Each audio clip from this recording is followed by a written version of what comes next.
In the beautiful city of Lagos, there lived a beautiful and a very wealthy family, the Uches. Uche had a daughter named Chinelo. Chinelo is the only child of her parents, although her father Uche wished greatly that his wife Adugo had given birth to more children, but he could only thank God that Chinelo was the only child that survived out of the 10 children they had given birth to. Mr. Uche loves Chinelo greatly and made sure to teach her how to survive in a difficult world and how to survive in the labor market. He made sure Chinelo wasn't the lazy kind of child. He taught her everything she needed to know about the company, about business, and how to handle people. In this same beautiful city of Lagos, there lived a rich man named Chima. Chima is married to his beautiful wife, Enkay.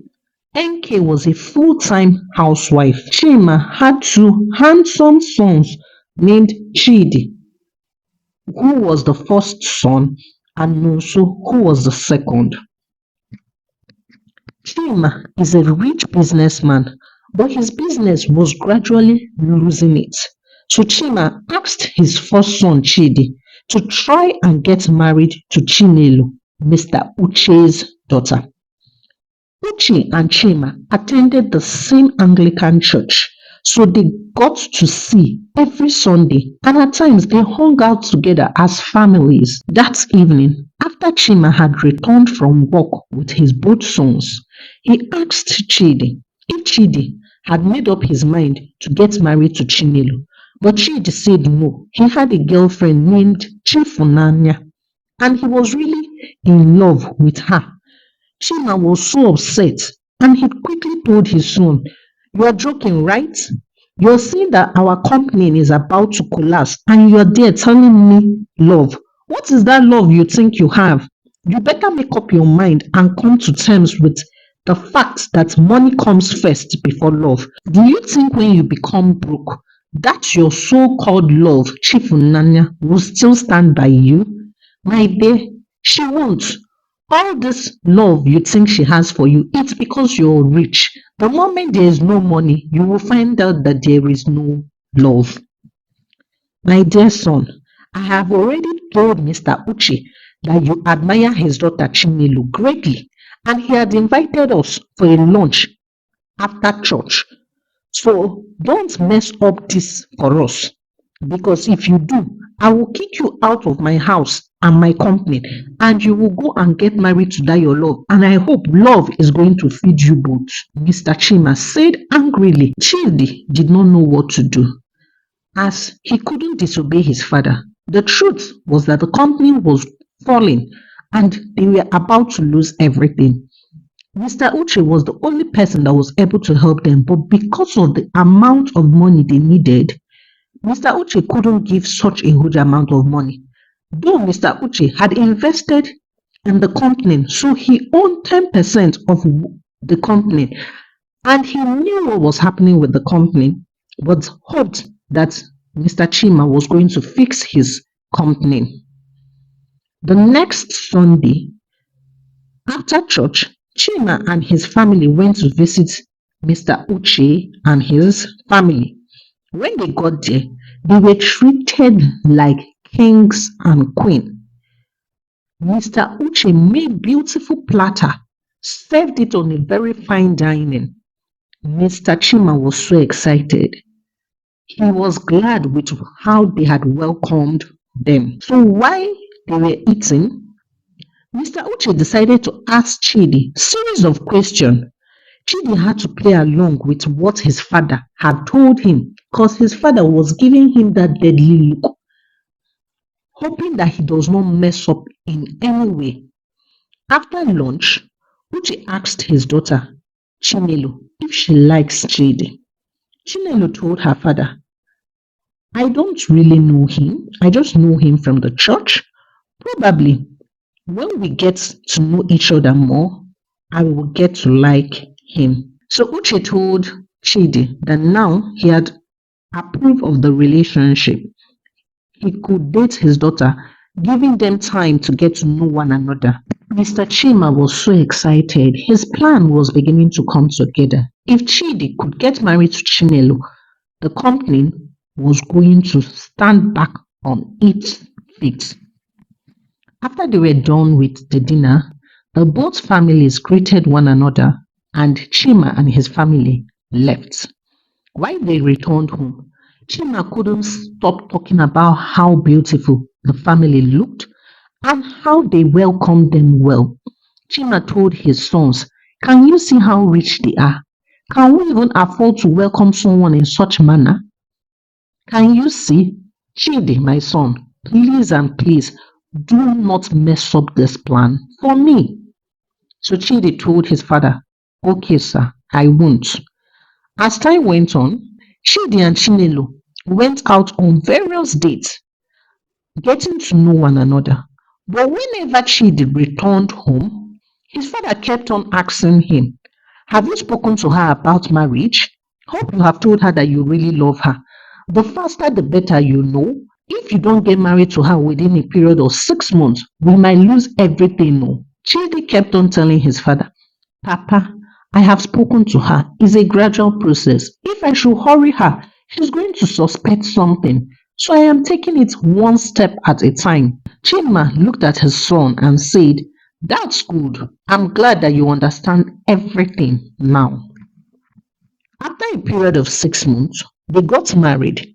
Chidi kept on playing the nice guy. One day he told Chinelo that he did a wrong deal and his father was on his neck.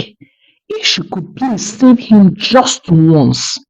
Chinelo felt it was too early for all those things, but since she was his wife, she decided to accept and help him. So she told Chidi to please send the documents to her office, and when she goes through it, she's going to sign and approve for the money to be sent to them.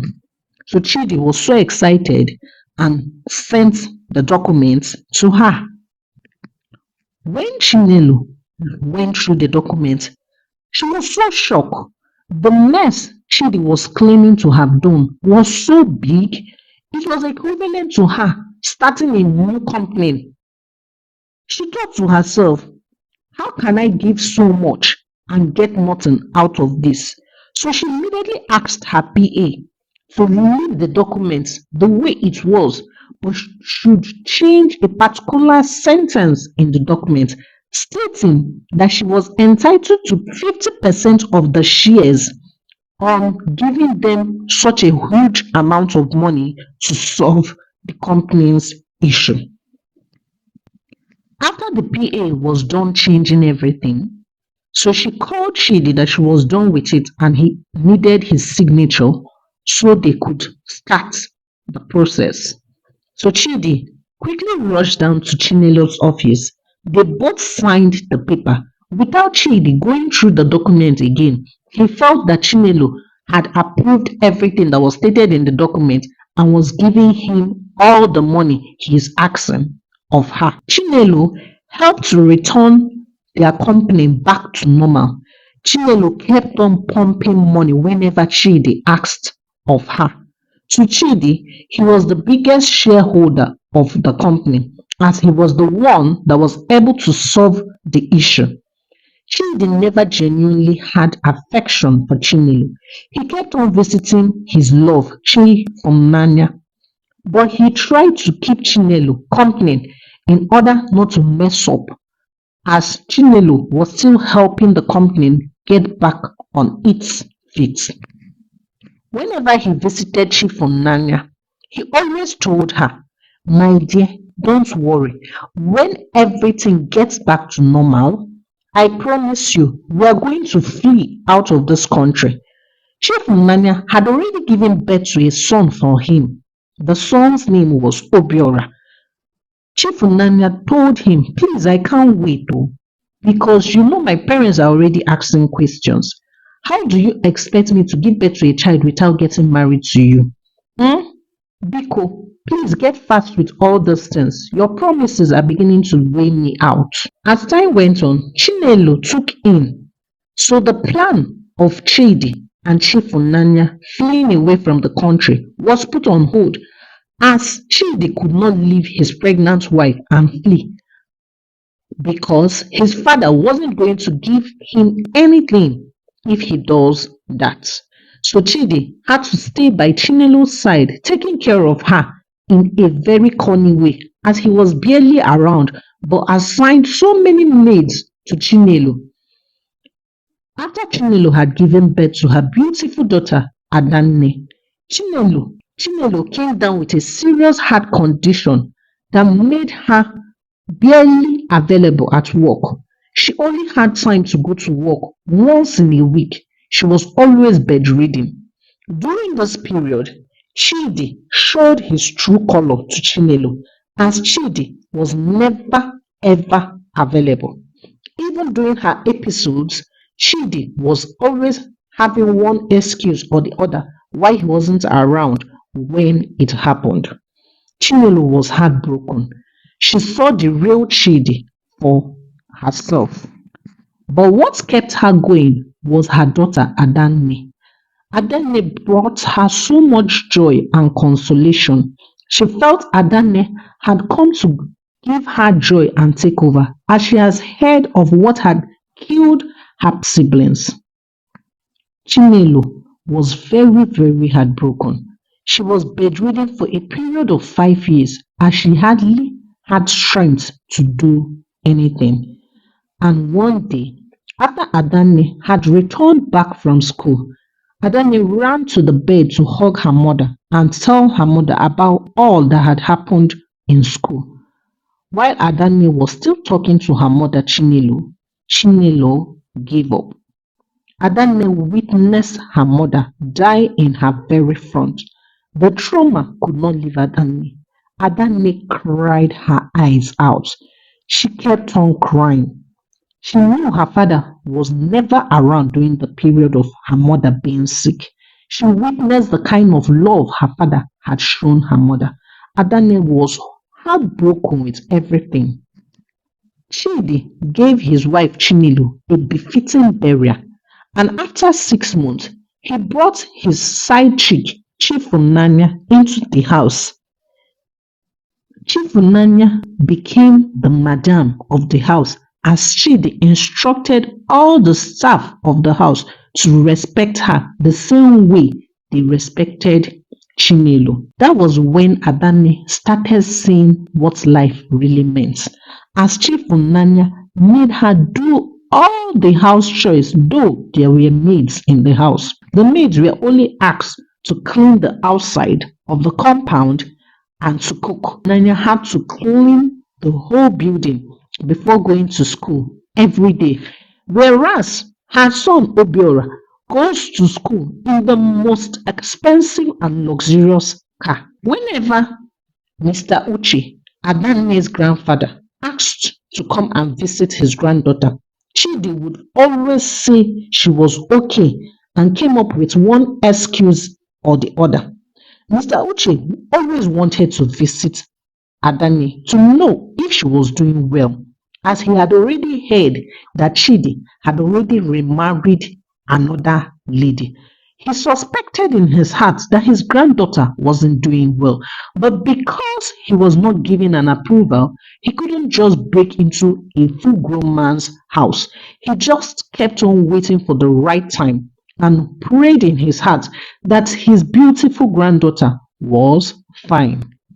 And that was how Adanne struggled in her own father's house.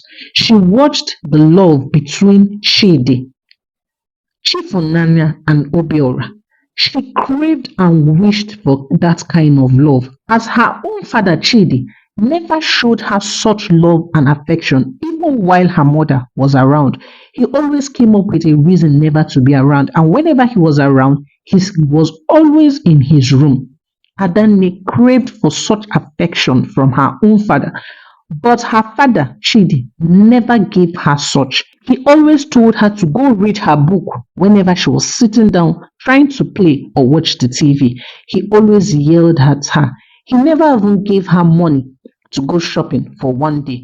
But his son Obiora was given huge sum of money and even take him to the place to shop for himself. Adanne couldn't believe that Chidi was her own biological father. As time went on, Adanne barely came out of her room. She always remembered her mother's last words to her. Adanne, my daughter, you are destined to be great. So whatsoever this life throws at you, make sure you become a better person. Do not give up at any point in life. Always strive to become better. Read your books even when no one is watching. Be a better person. You're very intelligent and make sure you excel greatly. So Adanne kept on pushing herself, reading her books to become a better person. With all the maltreatment given to her, Adanne always came first, whereas Obiora was always coming 10th or 11th position. Chidi wasn't happy about that. Chidi always scolded his son for just that particular reason. Adanne, that cleans the house every day before going to school, was far brighter than Obiora. Why? Chidi always asked his son. He tried to push his son to be far better than Adanne. When Adanne turned 18, she was celebrated in a very beautiful way, and Adanne was shocked as her father had never bought her any clothes before, neither as he celebrated her birthday before. This was the first time Chidi was celebrating Adanne's birthday. But the reason for this was because her grandfather, Mr. Uche, had called that he was coming and had some information to pass across.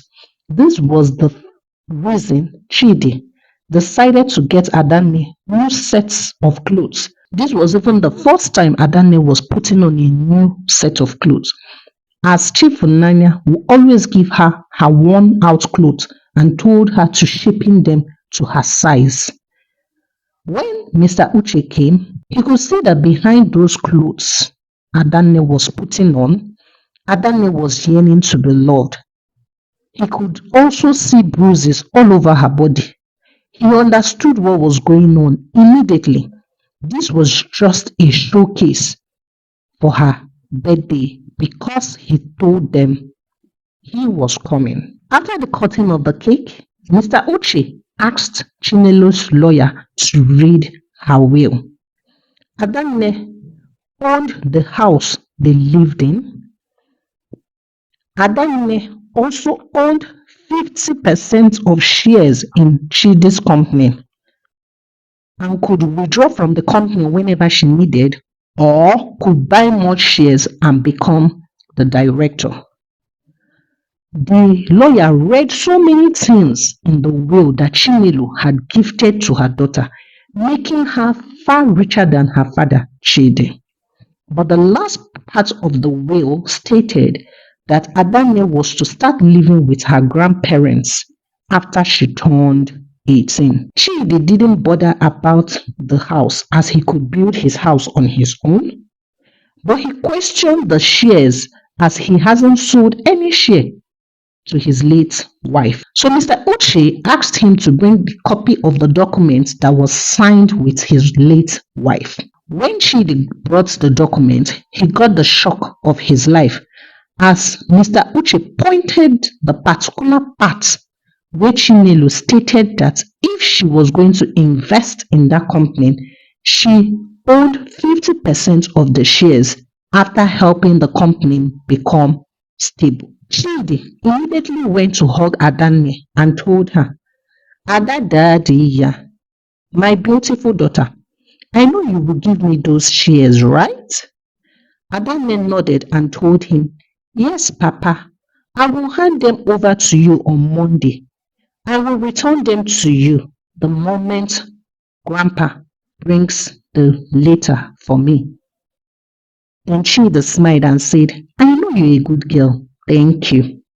Mr. Uche carried Adanne and left. While they were in the car returning back to Mr. Uche's mansion, Mr. Uche asked Adanne, Why do you want to give the shares back to your father? And Adanne said, because he's my father. Mr. Uche just nodded as he did not even understand what was going on. When they got to Mr. Uche's mansion, Adanne rested in her beautiful big room and gave everything a deep thought. So I owned all those things and I have been treated like a pauper. I can't believe that my father could do this to both I and my mother. Back in Chidi's house, Chief Nanya told Chidi, be very smart though, because you know Mr. Uche will still go and try to convince Adanne otherwise. Be smart. The moment you see her on Monday, make sure she gives you all those shares Chinilu stole from you. And Chidi told Chief Nanya, don't worry, you don't know I'm a fast guy. I am going to make sure she hand over all those shares to me. On Monday, they all met at Mr. Uche's office with their individual lawyers so as to close the deal and Adanne could hand over the shares to her father. Adanne stepped into the office beautifully dressed, looking so smart and elegant. Then they started the meeting. Adanne then told her father that she was going to pull out from the company. Chidi smiled. He thought in his mind that if Adanne wanted to pull out from the company, it means she was handing him over all the shares. Adanne looked at him and said, Dad, I'm not pulling out of the company. That was a gift from mother to me, so I can't give it to you. Chidi was looking at his daughter, confused. Then she told her father, Grandpa sitting here has 10% in your company and has also gifted me the 10%, making me own 60% of shares in your company. You don't own anything in the company. So today, I am asking you and I am going to sign that you should vacate the company before next week, Monday. Chidi looked at his daughter and said, you're not done with the university. Who is going to take care of all those things? You don't even have a knowledge of how things go around here. Adanne looked at her father and said, my grandpa here will help me run it while I concentrate and finish my university. The moment I'm done with my university, I'm going to handle all of it myself. Chidi was so shocked. He couldn't believe that his daughter was going to do that to him. He tried to play the good boy card and said, Ada, how can you do this to your father? Adanne looked at him and said, what father, please? Did you ever treat me like your daughter? Or is it because money is involved you're trying to call me your daughter? I was made to do all the dishes, the laundry, the clothes, everything. While your son, Obiora, goes to school in the most expensive car, I trekked to school every day. And you sit here and call yourself father. Please, don't play that card on me. Also, please vacate the house by tomorrow, as people will be there waiting for you to vacate so as to clean the house properly. Chidi kept on looking at his daughter. He couldn't believe what had gotten over her. This was the same Adanne that had promised to give him everything, and now she had changed her mind all of a sudden. Adanne signed on both her paper and that of her father, making her the sole owner of 60% of the shares. Chidi owned nothing as his father owned 20 and his brother Nonso owned 20% of the shares in the company. So Chidi had nothing to his name in the company. And that was how Adanne took revenge on her father and her stepmother.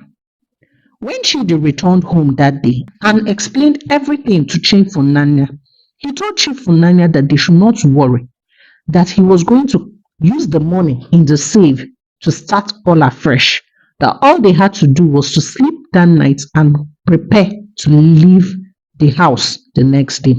Chief Funanya acted normal.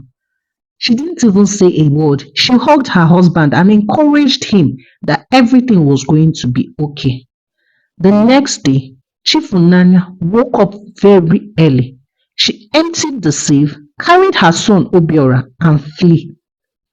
When Chidi woke up, he was so surprised he could not hear any voice in the house. He searched for Chief Unanya everywhere but could not find her. When he went to the safe was empty. He tried reaching out to Chief Unanya. When she picked up, she told him, "I'm sorry, but I cannot stay with you as you don't have anything again. I cannot live as a poor woman. And who even told you that Obiora is your son? Obiora isn't your son. I only came to you because I felt now you were stable and rich enough to take care of us." Chidi knelt down, crying seriously. He only wished in his heart he had given love a chance with Chinelo. All this would have not happened. Probably Chinelo would have been alive and they would have been living one big happy family. He remembered his father's words to him. Do you think when you become broke, that's your so-called love Chief Unanya will stay with you? Chidi wept bitterly. He cried his eyes, but there was nothing that could be done. As he was still crying, Adane had ordered some men to chase him out of the house and clean the house properly. And that was how Chidi roamed the streets of Lagos, living from hand to mouth, as his father did not even help him in any way. His father told him, "You brought about your own downfall. I warned you seriously." Chinelo was a very good lady and a smart one at that. I'm so glad she outsmarted you, as you, my son, did not listen to me. This is the end of the story.